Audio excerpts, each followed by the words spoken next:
Now, some Labour Party leaders in Rivers State have agreed that it is time for the party to chart a new course ahead of the 2027 general elections. In an interview with correspondent Obi Oruwari, the former national vice chairman of the Labour Party in the South-South region, Favour Reuben, blamed some stakeholders in the party, including the 2023 presidential candidate of the party, Peter Obi, for the current crisis. Playing out is caused by the same people. You could remember that Apure himself was suspended, was restrained by court. So they gave this young man strength to disobey court order. I think that's what is playing out today. Today, we would have had a sanity in the party, but because of power they gave to him, even under the restraining order by court, is what we are seeing today. I don't blame him for whatever he's doing. I keep blaming Peter Obi and Oti that they could not bring the party together. He's fighting his own life. They are fighting their own. At the end of the day, everything will come to the end. I don't think we are going forward. We are going backward. Mr. Reuben dismissed the notion that the APC or the federal government is responsible for the crisis in Labour Party.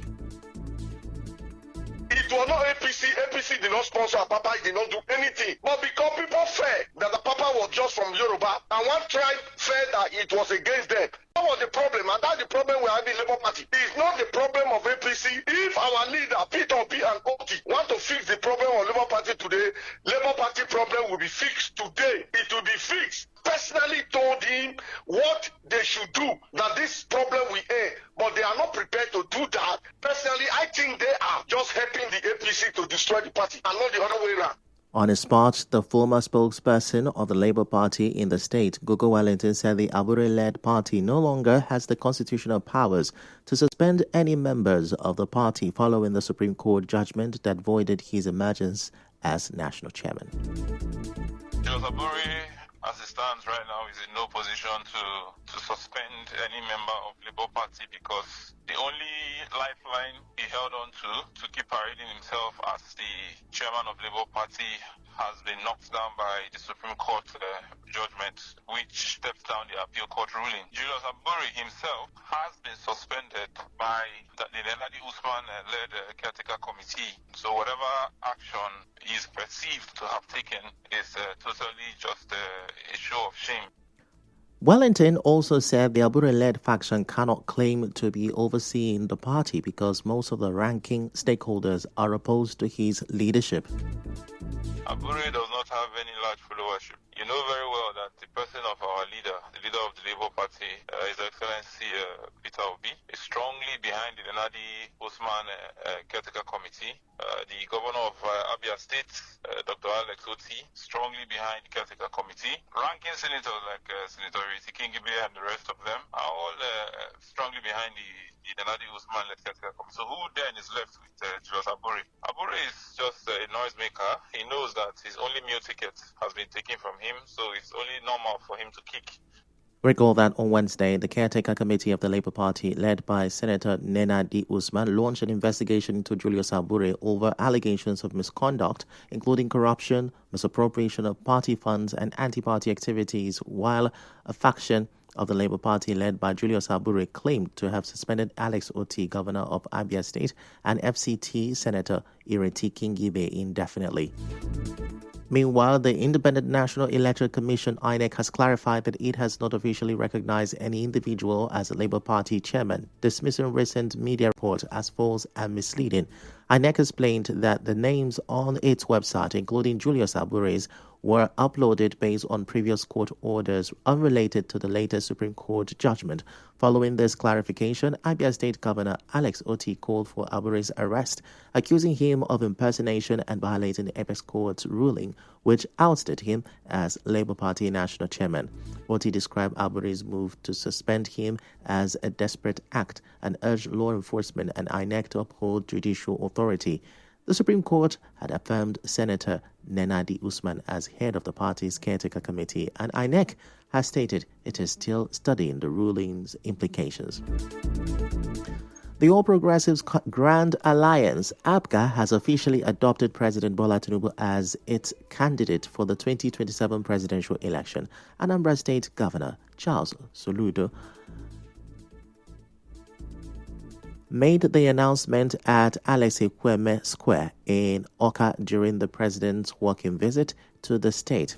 He said APGA and the All Progressive Congress APC would work together during the election, as both parties share a common belief in progressivism.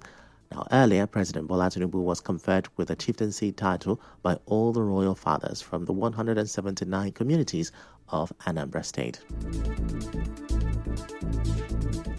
Away from that, a joint investigation visit, JIV, is yet to be carried out 4 days after the oil spill in Ekata community in Ahoda East local government area of Rivers State. Speaking on this, the Executive Director of Youth and Environmental Advocacy Center, Fine Face Dumnamene, said the attitude of the National Oil Spill Detection and Response Agency, NOSTRA, in not promptly conducting JIV is regrettable.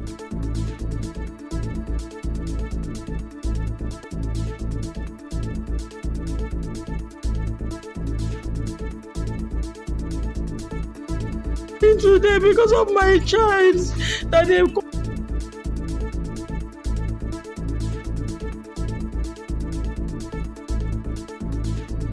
fresh pictures coming out with more spills coming out this morning from Krokro. NOSRA has not done anything. They have not visited. They have not done anything. We have not even gotten a report that NOSRA has been to Ogali, where we have the recent spill. The one that has happened now in the Ikata community, that one is no hope of any NOSRA responding. So we begin to question and wondering why NOSRA is not doing the needful by giving up to their responsibility, monitoring spills, doing JIV, identifying the cause of spill, and then holding those who are responsible to account. So we don't know where NOSRA still exists, but if they do, I think we need them to take action and there.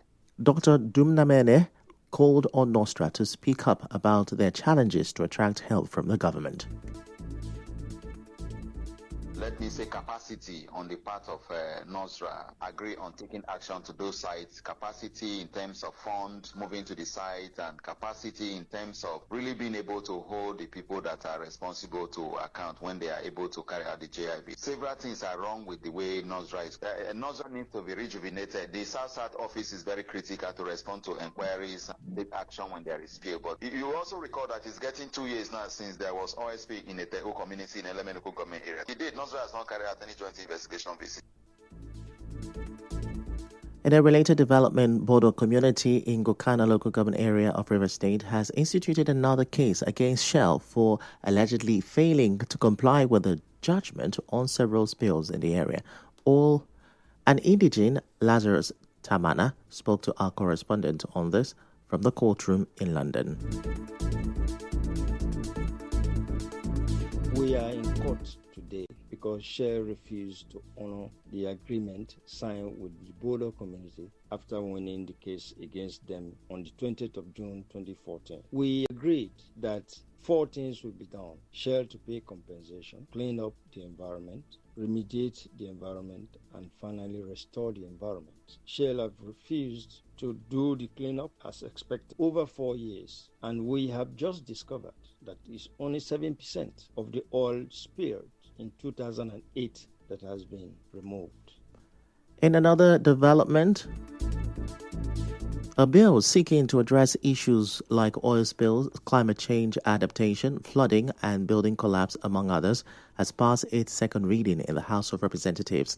The proposed legislation, titled Bill for an Act to Repeal the National Emergency Management Agency Act, CAP N34, laws of the Federation of Nigeria 2004, and enact the National Emergency Management Agency Bill and for related matters, was sponsored by the Deputy Speaker Benjamin Okezie-Kallo, Babajimi Benson, and 5 others.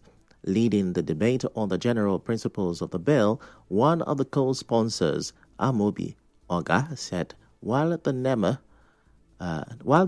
Act provides a solid foundation for disaster management, it lacks provisions for addressing critical issues such as climate change adaptation, amongst others. Oga said when the bill becomes law, NEMA will be repositioned to ensure climate adaptation and resilience in today's world of complex disaster management. Coming up next, DSS witness testifies IPOB leader Kano ordered Lagos court burning, police beheading. Stay with us.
Accused of murdering late Inspector Christiana Erekere was stalled yesterday at the State High Court in Port Harcourt due to the absence of the first defendant, Joy Uweraka.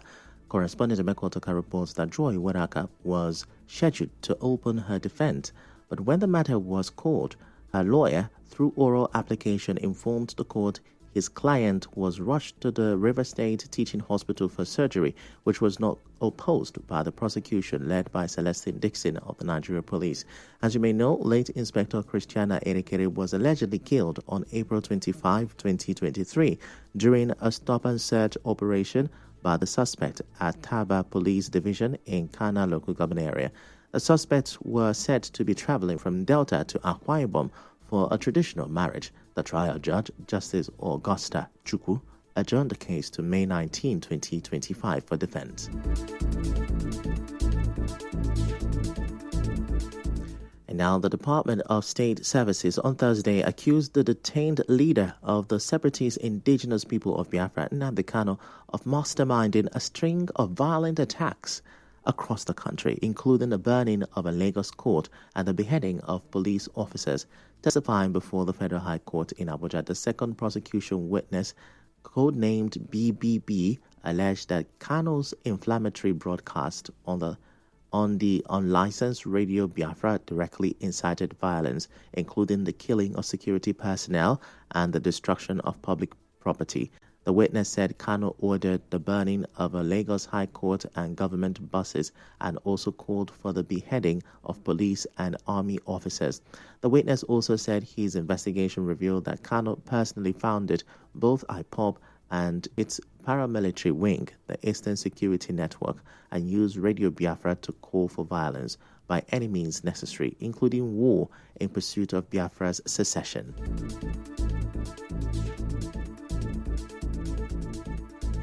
In other news, Senate President Godswill Akpabio has petitioned the Federal High Court in Abuja to compel suspended Kogi Central Senator Natasha Akpoti-Uduaghan to delete a satirical apology she posted on her social media pages. In a first suit, Akpabio's legal team, led by Kehinde Ogunwumiju, asked the court to direct Akpoti-Uduaghan to delete the video, arguing it violated a judge's directive. Akpabio also wants the court to compel Senator Akpoti-Uduaghan to publish a written apology in at least 2 national newspapers and file an affidavit confirming her compliance. Recall that on April 27, Senator Akpoti-Uduaghan shared a short video in which she mockingly apologized to Akpabio, claiming it was for not allowing him to have his way with her. Now we move over to business. The Nigerian Civil Aviation Authority, NCAA, says it has sent a letter of sanction to Kenya Airways over the cases of one Gloria Omisore and 2 other passengers. A statement by the Director Public Affairs and Consumer Protection, Michael Achimugu, said the penalties are for consumer protection-related infractions, including rights to care, failure to provide full disclosure of terms of carriage, failure to respond to the authorities' request, failure to process refund and compensation, and lost baggage. It said in addition to the fine, the airline has 7 days to pay the refunds and compensation of 1,000 special drawing rights to the affected passengers. The statement added that failure to comply with the letter will attract stiffer penalties for the airline.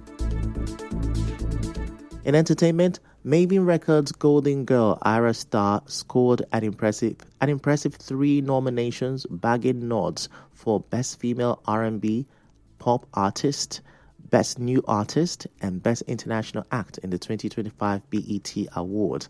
Tems also picked up 2 nominations in the BET category for her category for her empowering tracks, Burning and Hold On. Burna Boy, Rema, and Shali Poppy also earned well-deserved nominations. In sports, the Indian Premier League has been suspended for 1 week amid the ongoing tensions between India and neighboring Pakistan. 26 civilians were killed in Indian-administered Kashmir last month, and India has accused Pakistan of supporting militants behind the attacks, an allegation the neighboring country has rejected. And now, we'll bring you news from around the world.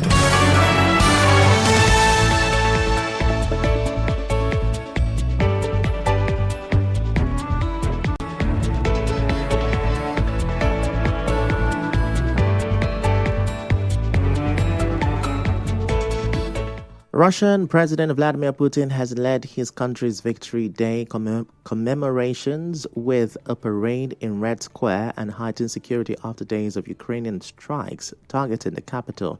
China's Xi Jinping joined Putin as he told thousands of soldiers and more than 20 international leaders that Russia remembered the lessons of World War II.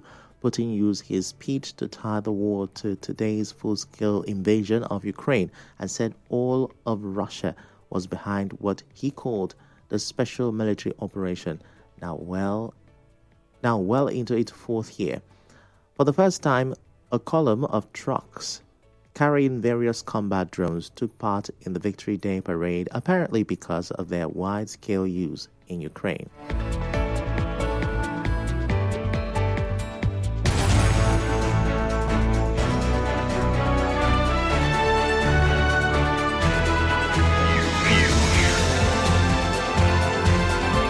This is the news on 92.3 Nigeria Info.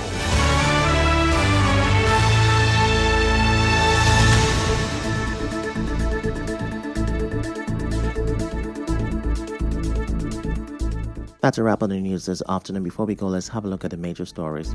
Rivers Labour Party leaders are demanding a new direction as internal crisis deepens. INEC has denied recognizing Albure, Nenadi and others as Labour Party chairman, while the community has dragged Shell back to court. On the foreign scene, China's president stood with his Russian counterpart at Russia's Victory Day parade. The news was edited by Martha Okere. To reach the news team, send an SMS or WhatsApp to 0808 721 7215. I'm Ifechukwu Mwanyeli. Many thanks for listening.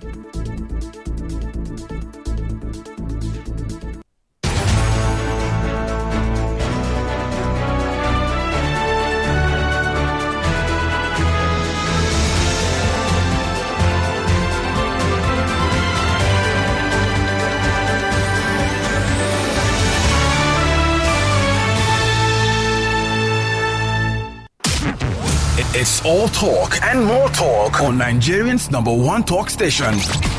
This country needs a marshal, needs a sheriff. In some particular societies, especially in my tradition, a woman is not allowed to inherit land. Issues that get your attention. This thing has been a carryover for the time of Jonathan. Yeah.